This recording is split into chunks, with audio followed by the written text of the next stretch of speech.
Okay. Yeah, I hope it. Test, test. Thank you. Now I need to do a trick, right? So for the third time, good morning to you all. No one knows this. My name is Ofir Arkin. I'm the CTO of Insidix, and I'm here to speak about network access control systems and some ways to bypass them.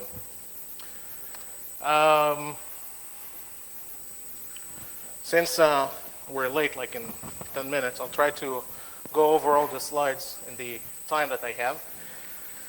I'll be speaking here, basically introducing what is a network access control solution, what should or may be part of that kind of a solution, how these solutions works, where are the different problems that these solutions suffer from, and also we'll see how we can also bypass many of the different solutions. This should be an interactive discussion, so if you have a question, please raise your hand. I do have a problem to see the far back since these lights like kind of interesting. But if you would like to ask questions during the presentation, please do ask. The presentation is updated on my own personal website, so you can go and download the presentation, the updated presentation from there. It is it's very much different than the presentation that is on the CD. A bit about myself. As I said, I'm the CTO and one of the co-founders of Insidix. I'm also the founder of the security group, published research papers in different subjects, spoke at various Black Hats for several times in the past, and I also member at the Voice of IP Security Alliance. Okay. So network access control. Well, basically, why do we need it? If you look at the IT today, then we have a lot of different threats on our internal networks.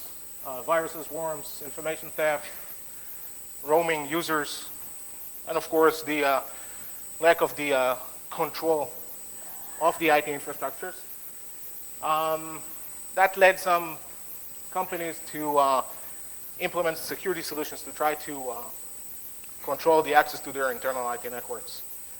So there's, since I think 2004, a new breed of software and hardware that has emerged that tries to solve this problem of controlling who accesses the internal network.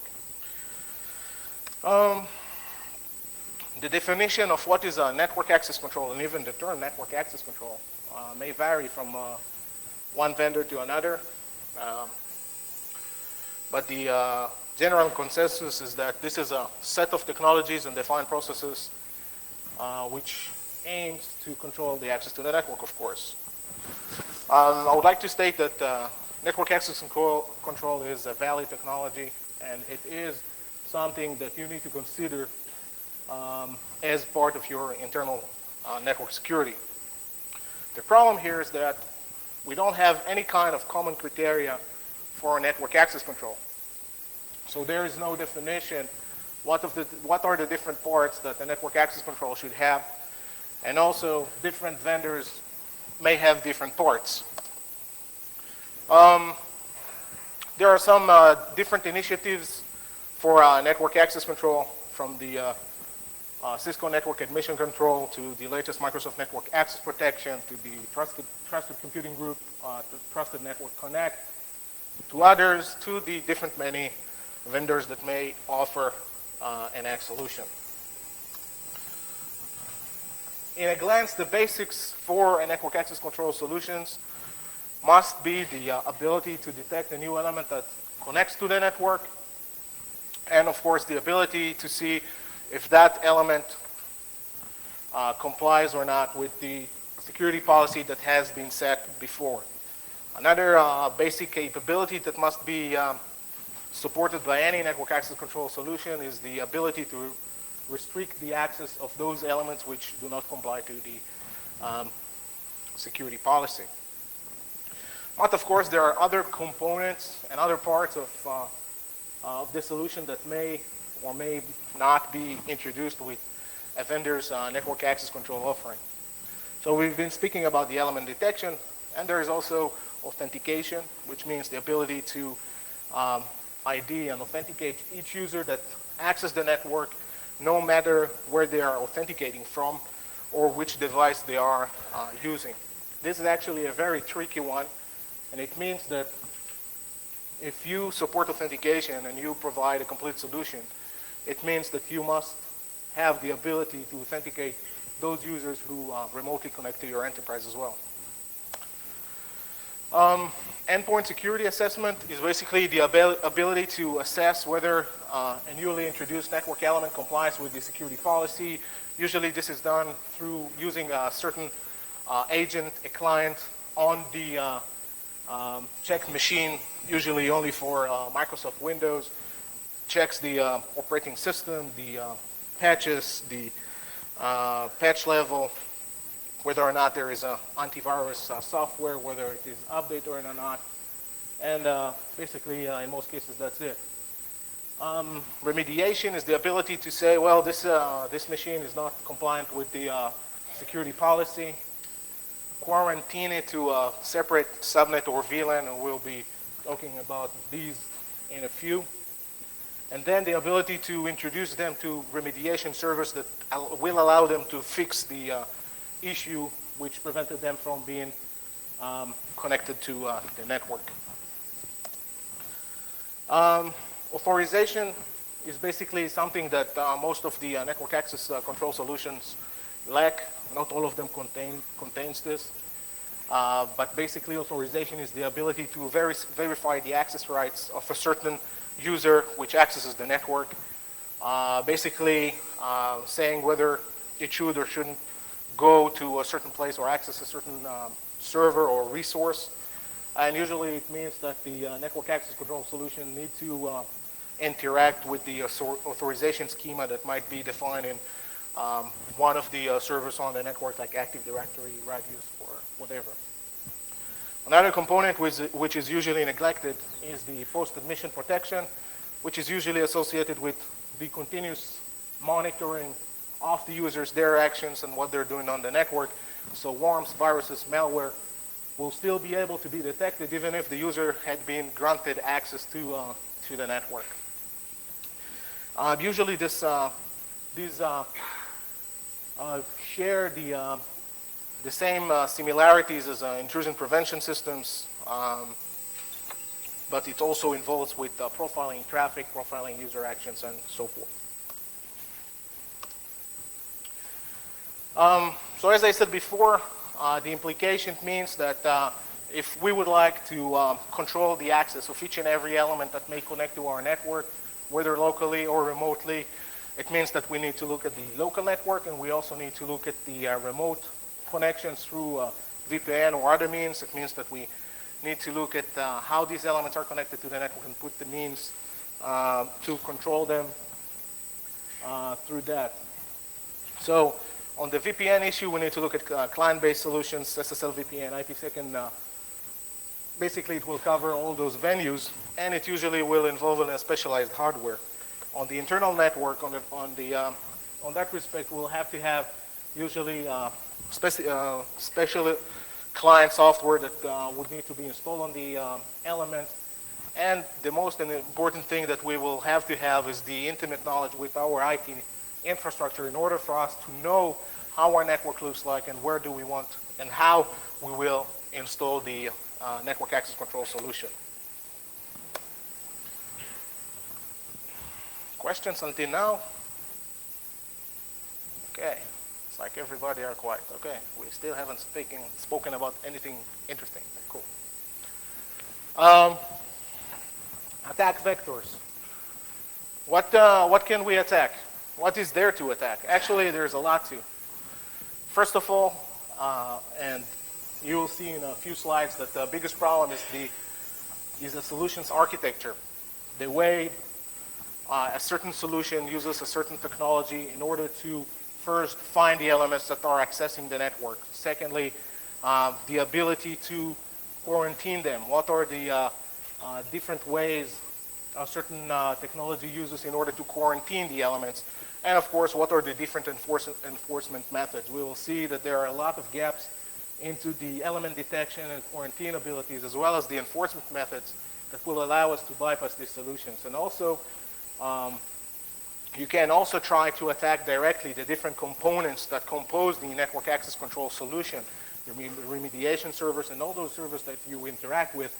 There are several advisories out there regarding some of the vendors and their problems on their own remediation and part of the solution. So in this presentation, I will be covering several methods for element detection. I'll talk about the DHCP proxies of the world, about the authenticated DHCP. It's kind of fun because before the presentation, a marketing woman from one of the companies that sells network access control had sent me an email with their NAC offering, so I had to include them in the presentation. Broadcast listeners, switch integration, and Cisco and their 802.1x offering, as well as we'll look at the different hardware manufacturers, the inline devices, the out-of-band devices, and so forth. Before going into the different methods, I would like to say that some examples that are given here are taken directly from the vendor's materials. Some of the methods can apply to different architectures and technologies, even if they are not written specifically for one or another. And of course, other ways of offering that are not covered in this presentation would also, you can cross-reference that information with the information presented here. So, DHCP proxy. Well, the most easiest way to deploy a network access solution is to use some kind of a DHCP proxy relay, or a box that would sit in front of the DHCP server. Will get all the DHCP requests from the different elements that uses DHCP on the network, and basically through the usage of an agent, will try to assess the security of the element that tries to connect to the network. The exchange of information is very simple. Basically, there is a DHCP request intercepted by the DHCP proxy. The DHCP reply has a non-routable IP subnet, and also, in some cases, static routes for the host side that would prevent the host, try to prevent from the host, to access any resources it shouldn't. Then the DHCP proxy software, which is more than a DHCP proxy software, will try to probe for an agent software on the element. Will try to assess the security of that particular element. If remediation is needed, it will introduce the element to the appropriate remediation servers. And then through release and renew, you'll get an IP address when this will be remediated. Well, nothing too complicated. That's also one of the problems of this method. In order to install DHCP proxy is very easy. Anybody that sits in this room, basically, I believe, that works in an environment that uses DHCP, you go with one box. You can use relay agents that will send you the DHCP request. So you get all the installation very fast. The problem is that this is only good for those elements that uses DHCP. So if you're using something else, if you're not using DHCP, this solution will be completely useless looking at those elements that may be having a static IP address. So at the end of the day, when I look at companies, then some of them may have an address space that this is an address space which gets DHCP address, but on the same subnet they may have another address space which might be reserved for servers or other users which have a static IP address, and nobody will be able to understand that they're there on the network. So basically, the easiest form of bypassing this solution, it's kind of, well, I don't want to use the word lame, but hey, I said it, is just to assign a static IP address to the machine, and basically you're off to go. The problem also with different companies is that part of the networks will be shared by servers and desktop, so part of the network will be DTP-based, part of the network will not be usually. The people that needs to know about it knows about it. So if I have someone which is a bit familiar with the IT network, he can easily assign himself an IP address that will not be blocked. This type of solution must have an agent software, because without an agent software, it has no way to assess the security of the element that it is checking. Also, the detection of the element is only done at layer 3. It means that the fact is that if I am on the network, I have all my local subnet I can access. So at the end of the day, if I would like to compromise someone and use that someone as a platform to access other parts of the network, I can do that easily, because there's nothing on my local subnet that would prevent me from directly accessing that particular subnet. Also, if the subnet, the broadcast domain itself, will contain more than one subnet, then that's a whole new ballgame. That's a big problem, because still, although other IP addresses which I may not be part of or belong to, maybe on the broadcast domain, I'll still be able to send them traffic and to get them back through the router, because I will be sending them the traffic directly and not through the router. So that's also a big no-no. So basically, we have a very nice local subnet which can be infected with viruses and worms. A local subnet that can be attacked, and some elements can be used as an access proxy to access other parts of the network that attackers do not have access to. And also, quarantine is usually based on giving the element an IP address which belongs to a certain subnet. And also quarantine the element to a certain subnet using ACLs on routers, again, easily bypassed. Another main problem is that users may access the network from different parts of the network, and not all of these parts would have DHCP enabled. Again, if you know where you need to connect your machine, you can connect your machine and you have access. Other problems is the lack of awareness for masquerading devices. Basically, if I would like to provide connectivity for another device through network access, through network address translation, then it is fine, no problem. There is no knowledge, especially when I'm doing that in a non-bridged manner. These elements will not be found, and you can connect whatever you would like to the network, and here you go, you have access to the network. Exceptions, I'll talk about that in a second.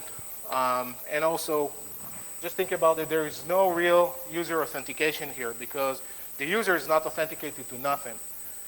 I come with my machine, I have the appropriate agent, I have the appropriate patches. Well, technically speaking, we'll talk about that later. And basically, I have the information that would allow me to connect to the network, but my identity is not proven.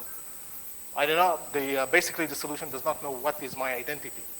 So, sure, my element complies with whatever needs to be done, but still, my identity has not been proven yet.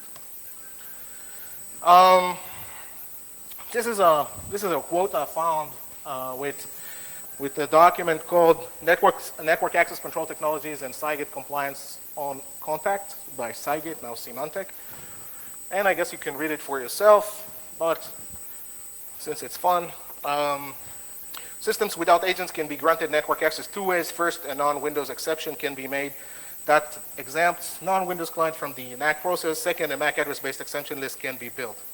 That's great. So basically, if I have a problematic element, I'll just put an exception list. I'll put it there. I'll allow it access. So someone needs to know who are those elements that are on the exception list. Understand locally what are their MAC address and IP address. That's easily done. And basically abuse that and spoof that in order to get access when they're not there or when you disconnect these elements. And this is from, of course, the vendor's document. Yeah.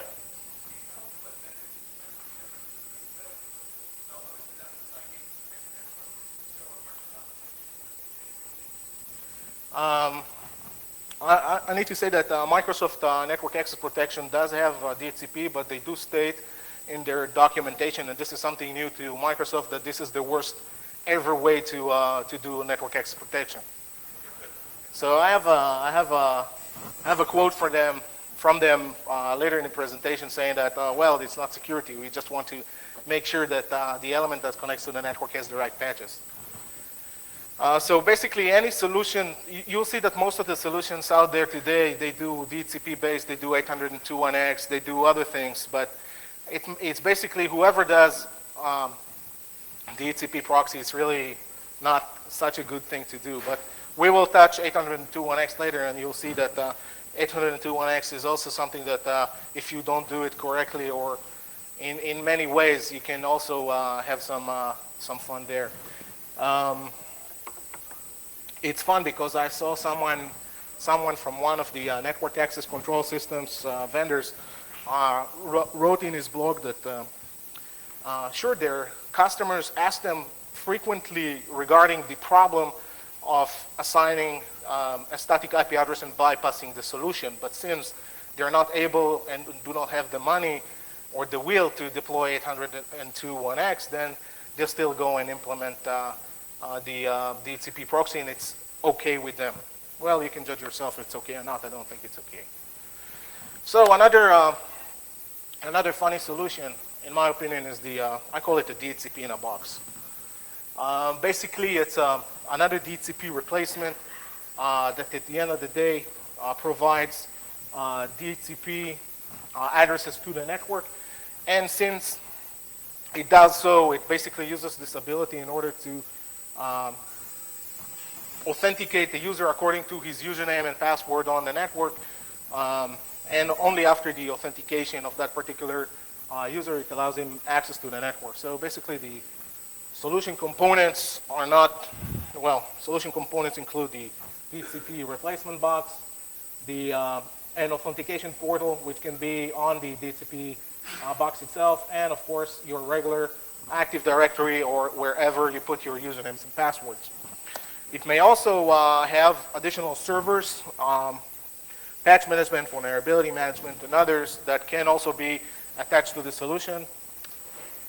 But the exchange of information looks like this. Basically, an element comes to the network, requests a DHCP address, gets another quarantine IP address with the DNS server assigned to the DHCP box itself. So here I would like to go someplace. I do a DNS resolution. I get the IP address of the DHCP box. I go to the DHCP box. I have, of course, HTTPS. Using HTTPS, I have authentication form. I put my username and password. It's being cross-referenced to my Active Directory or wherever other place the information is at. And if the information is correct, then I'm granted access to the network, and everything is fine, and everybody are happy. That's one of the things. During the course of this process, the solution may or may not decide to launch additional tests on the element that comes onto the network.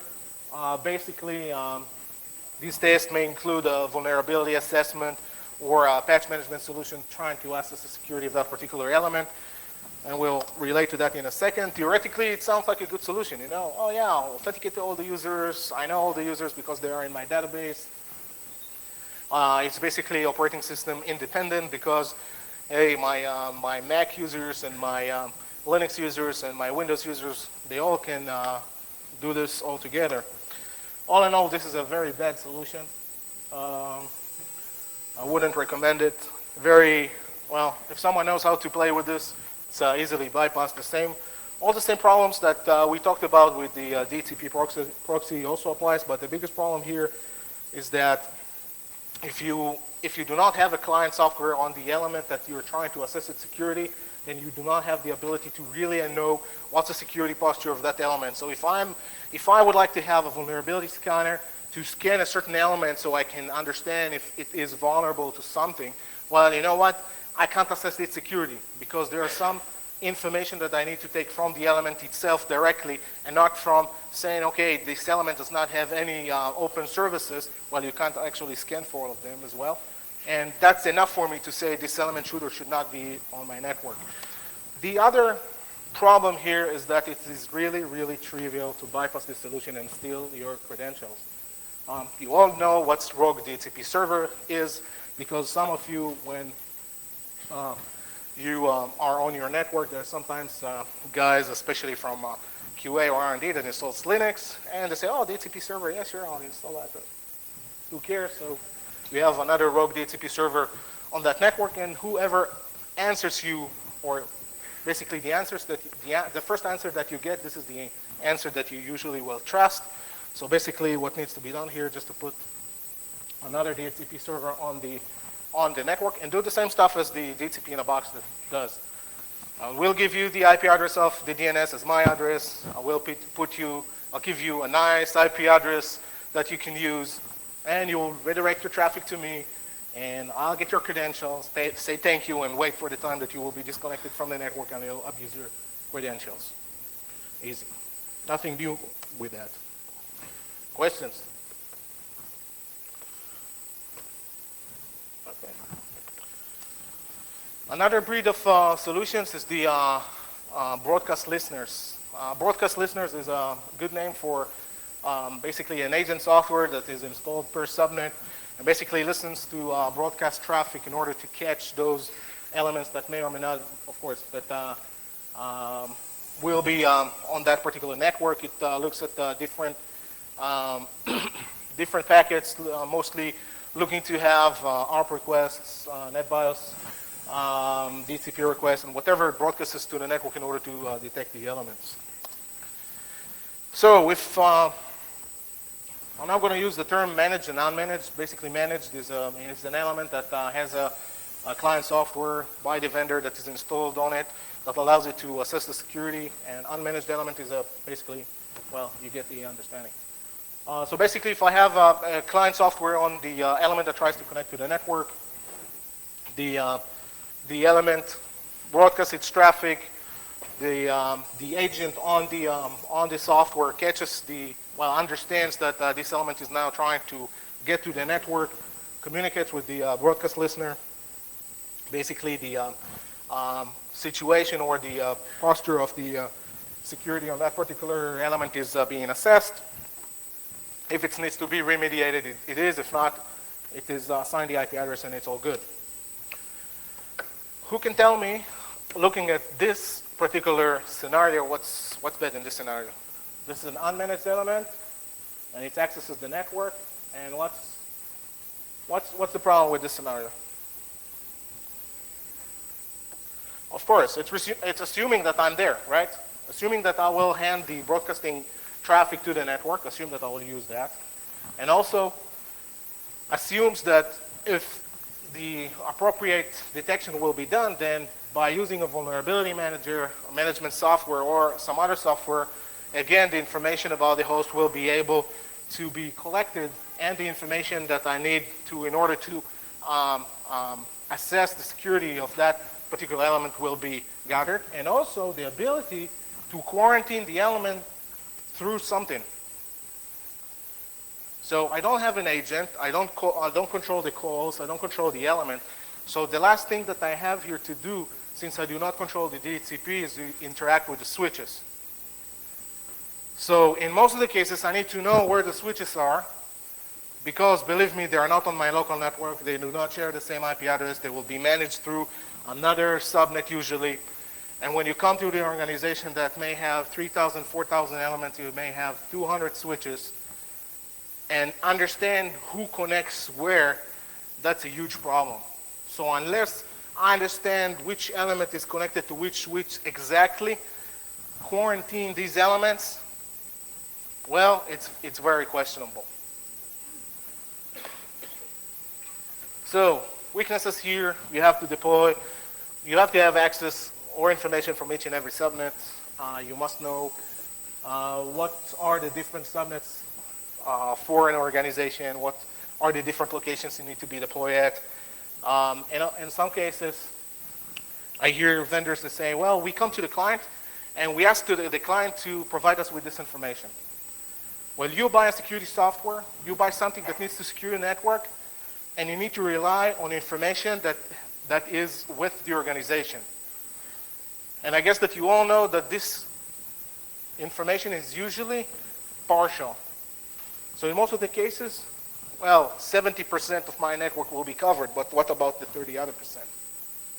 So the other venues to access that particular network may also be there without the knowledge of the IT network, because we don't understand how our network looks like and we don't know all the information about it. Already talked about the switches. Still, network access, network address translation. The word access. Too much. I'm saying that too much today. Network address translation is still a viable venue to bypass the solution. Yes, I authenticate with one machine, but I connect to it my laptop from home, and I'm still able to access the network and get to where I want. Still, exceptions are being done according to MAC addresses because there's no real knowledge regarding the real operating system that sits behind the element, and also sometimes having that information is not enough as well. So just look at your printers, which needs to be connected to the network and allowed on the network. Understand what they're doing. Just a nice venue to access the network without being detected and just abusing the MAC address and IP address of these. Another interesting venue that we touched before is the ability not to generate broadcast ARP traffic. And I found out that if you, instead of sending the ARP request to the broadcast address, but sending it directly to the MAC address of the element you want to talk to, that works fine as well. The element will receive your ARP request, will communicate with you, no problem. No broadcast traffic whatsoever. No one will see you on that network. So still, you are on that network. You can infect all the local subnet. Nobody knows that you're there. And everything is happy if you're the attacker. The problem with unmanaged elements here is much more severe because of the need to interact with the different switches, their need to understand how the network looks like. If you don't know where the switches are, if you don't know where the elements are connected to, if you're unaware of these, then these elements will not reveal themselves to you. Questions before we go forward? Yeah.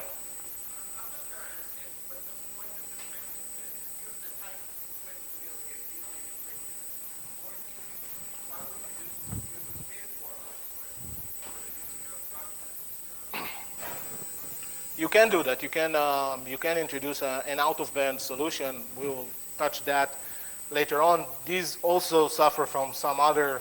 Well, basically, you can say that all the problems that you see here are also shared with the out-of-band solution, because the type of information that it will see, especially if it's deployed at the access layer, will be the same as the broadcast listener. The same problems.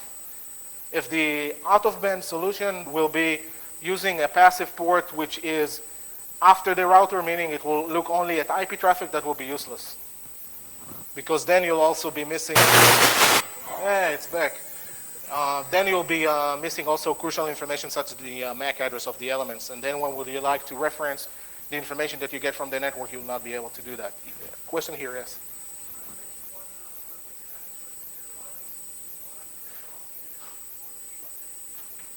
Yes. Yes, you're right. I wish I could have something to give you, but there's nothing here. We'll be talking about that. Usually when you are on the network, you're able to do some stuff. So you can't be denied of doing some stuff. So basically you can abuse, and that's absolutely correct, you can abuse the ability to send, for example, DNS, and I won't ruin you the surprise for later, but the idea is that you can abuse those to tunnel your traffic through wherever you would like on the network. So if you have other people that may help you with your endeavors to break into that particular internal network, then you can bypass information tunneled through that through that particular port and do whatever you would like with the type of information, or to try to compromise those systems on that particular network which may have DNS installed. Other questions? Okay. Vendors. I must, or do you insist? Okay, vendors. McAfee, for example, All of those that only watch out-of-band traffic, Mirage networks, for example. Sorry? I don't know them, but oh, okay. If you're saying, I'll believe you. But basically, you can understand that as well yourself. I'll put that as a fun part. I'll try to be very brief because we're late. SNMP traps, who knows this type of solution? Basically, it's saying, okay, you know what, I have a bunch of switches. I'll configure them all to send me SNMP traps when they register a MAC address on one of the interfaces. So I'll know a new element is connected to the network, and everything will be fine since I know this element and I can do other things to it. Well, basically, that's another very big mistake, because the type of information that you get back, and especially this is all true with Cisco, since Cisco has this ability built in with any iOS whatsoever. It's a good ability, but not for network access control. And they don't aim to that people will use it for network access control. It means that when you can basically set up SNMP traps on a switch, and basically when the interface register a new MAC address on that particular interface, it will send you an SNMP trap saying on that interface that MAC address is now being registered. The problem is that you will be receiving multiple SNMP trap information from all of the switches that had registered a particular MAC address, and you will not be able to understand the exact location of that particular element. So that will be fun. Also, that particular issue even suffers more from broadcast listeners, because here, if you don't know where the switches are, you will not be getting this type of information. So if you don't have any adequate information regarding your network, that will be proven useless. As a matter of fact, not all switches support this type of notification, so at the end of the day, you will not be able to get the information from all of your infrastructure. And in most cases, most of the organizations that, well, at least that I have met, may have hybrid networking gear from multiple networking solution manufacturers. So some of them may be able to support it, some of them may not. Basically, all the other problems also there. So we got to one of the funniest part of the presentation that I guess most of you came to see. It's okay, but not. You'll see the problems. Basically, Cisco, I think they were the first to introduce the concepts of 802.1x and network admission control, as they term it. I like to say in advance that 802.1x is from all of the element detection and the abilities to quarantine the user, is the best technology that is out there. Nothing is compared to that, especially when it is deployed correctly, and we will see when it is not. Needs to have a Cisco Trust Agent, basically an agent software that is installed on Windows-based machines or Red Hat 9. The Cisco Network Access Device, basically a router or a switch which has the appropriate iOS on it that supports network admission control, and the Secure Access Control Server basically says whether you're compliant or not with what needs to be determined. There are like 3 enforcement strategies with Cisco. First of all, it's NAC L3 IP, basically only deployed on routers, triggered by an IP packet. There is NAC L2 IP, triggered by either a DHCP packet, a DHCP request, or an ARP request. Applies per interface of the switch or router. And there is the NAC L2 802.1x, which is basically triggered by any data link packet that may reach the interface, and then the network access device knows that you're there. A lot of blah, blah, blah. Basically, very good way to secure the access to the network. Very good encryption and all protocols. It's not the point of failure, although in that respect, when the element is able to interact with many different components on the network, and you all remember the talk of last year that spurred out a lot of talk by Mike and Lynn about the iOS problems and everything. You know that interacting with switches and routers can be hazardous. Also, when you need to interact with remediation servers, they will also be a good target for that. So that's also a possibility to attack them, but this is not what we're going to talk about. NAC L2 802.1x, that's the best thing that you can deploy as long as it's deployed on switches. And it is deployed on switches, and basically when your switch is the access switch, that's the best thing that you can have, because before an element has an IP address, it's basically quarantined, it cannot do anything, and you are able to fully control the element. It's also, I see it as a good thing when a security technology is embedded inside the networking gear, and in the case of Cisco, that's a good thing. Also, their ability to put different cards inside the 6500s and do other security stuff is very good, because you don't have to introduce other boxes to the network and other things to the network. But it also has many different weaknesses. First and foremost, it works only with Cisco equipment. So if you don't have a Cisco equipment, or if you're a hybrid shop, then basically you are not able to deploy that, or you can deploy that but partially. 802.1x is usually very difficult to manage. It's not an easy thing.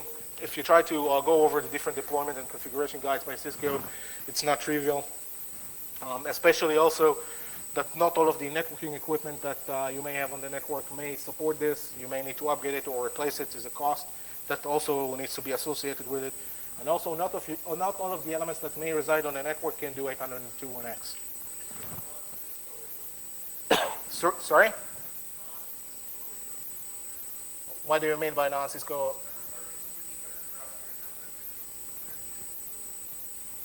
Sure.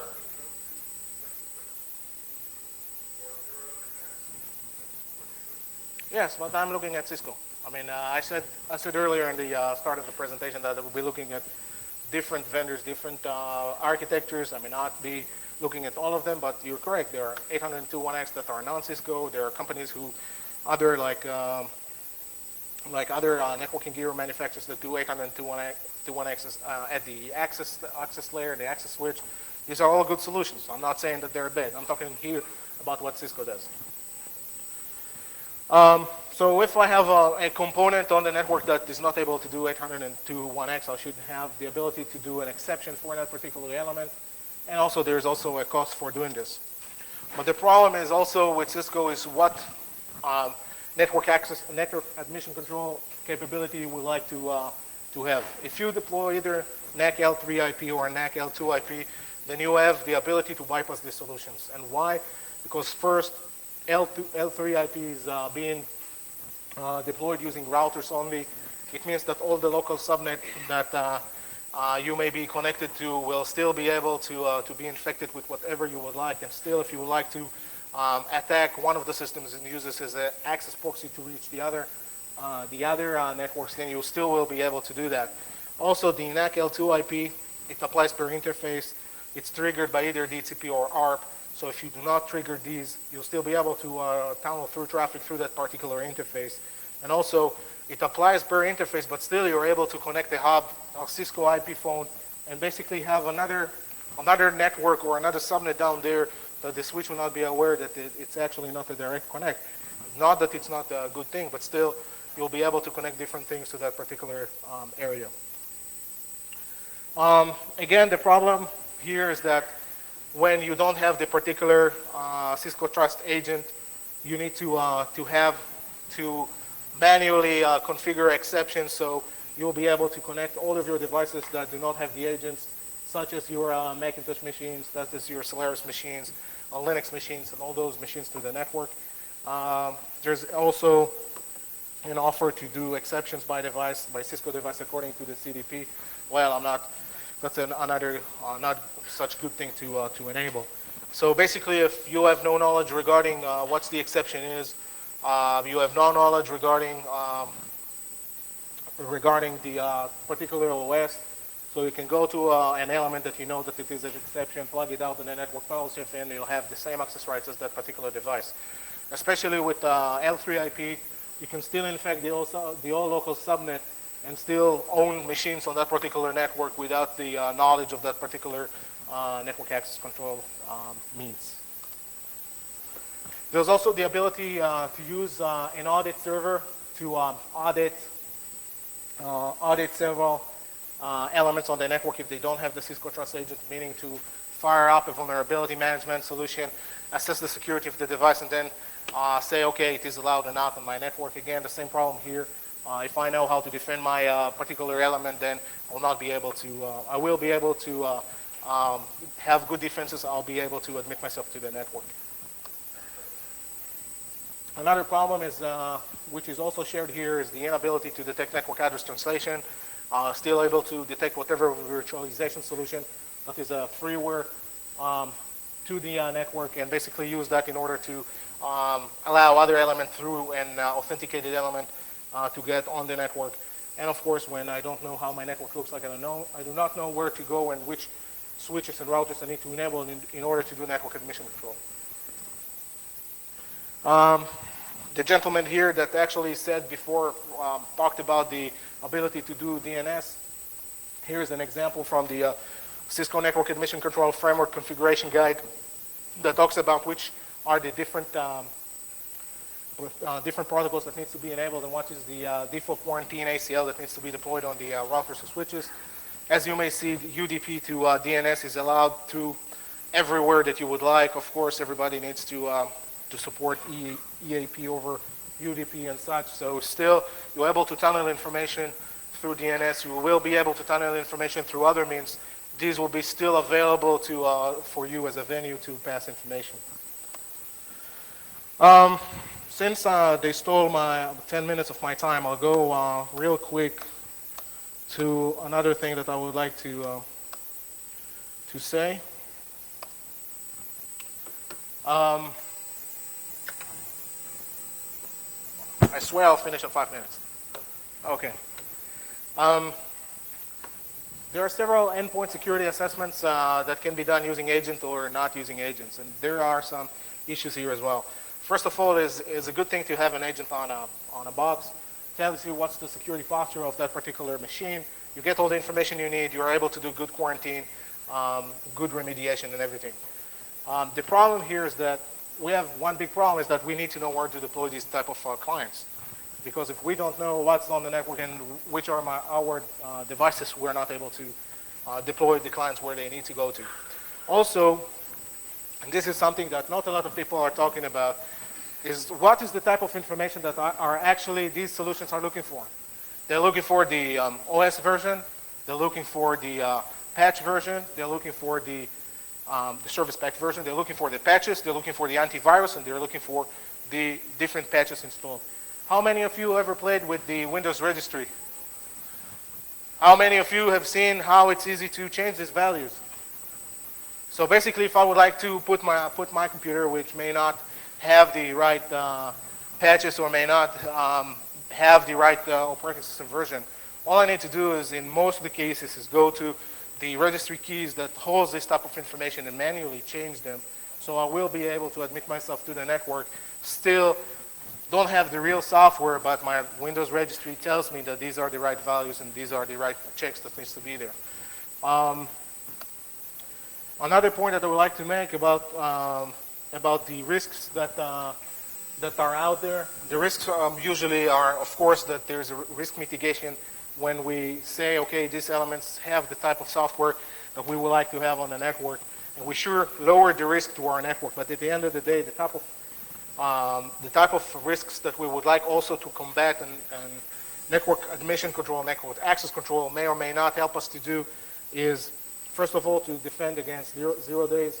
So still, even if I have my patches, even if I have the accurate information, even if I have my antivirus signatures, a 0 day will still be able to infect me, and then it will still be able to get to the network. And also, if someone knows how to use this, if someone knows how to attack and use a 0 day, my network is still vulnerable. The funniest thing still that I would like to make, and maybe it will be my last point, is that most of the solutions take a certain element which does not comply with the security policy and put it on a separate subnet or VLAN and quarantines this element. Usually it will be a one happy family of problematic elements that will share the same subnet. So if I'm an attacker and I would like to attack an internal network, I don't care to be admitted to the network. I don't want to be admitted to the network. All I want to do is be on the quarantine side. Because guess what? All those elements that are on the quarantine side, these may share a certain vulnerability. These may share a certain problem. These may have a problem themselves. So what I do, I need to admit myself to the quarantine side of the network. I need to understand how these elements are vulnerable, if there is something I can use in order to attack them and penetrate into them, because not all of the agents that may be installed on them may support firewall, may support other things. So still they are vulnerable to certain types of attacks because, hey, they were not admitted, right?